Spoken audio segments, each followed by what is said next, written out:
I think that's a very interesting point you raised, because there's a couple of things happening with the US economy right now.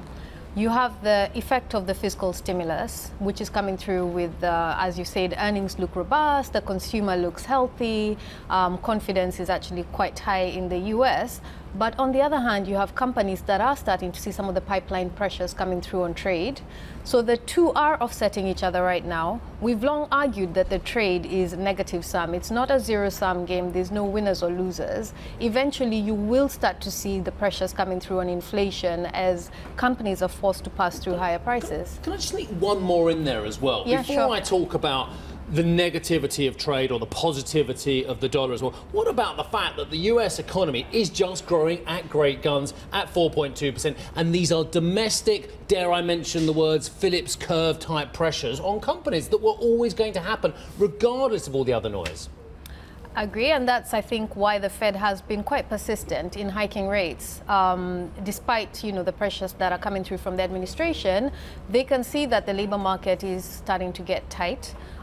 Wage growth, though, remains quite steady. So we are not yet seeing the acceleration you'd expect on a steep Phillips curve, perhaps suggesting the Phillips curve is flatter than it has been historically.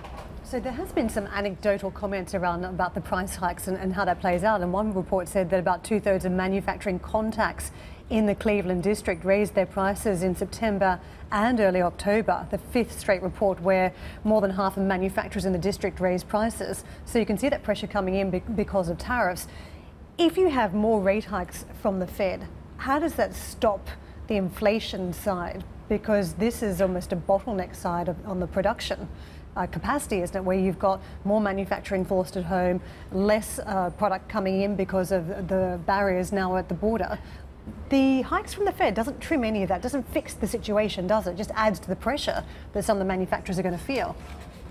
Yes, I agree. And I think actually the Fed, when it comes to trade-specific inflationary pressures, might be more willing to look through that as a one-off shock.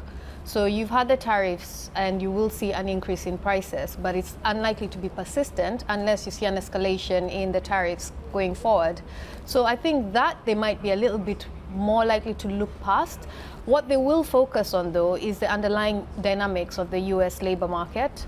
You have very low unemployment rates. You do have growth picking up at a very steady pace. You do have a pro-cyclical stimulus, which ultimately is likely to see long-term inflation pressures coming through. Hey everybody, it's Hadley Gamble from our new CNBC Middle East Bureau in Abu Dhabi. Thanks for stopping by. Now to watch more, you can try one of the videos that just popped up on your screen. And don't forget to subscribe.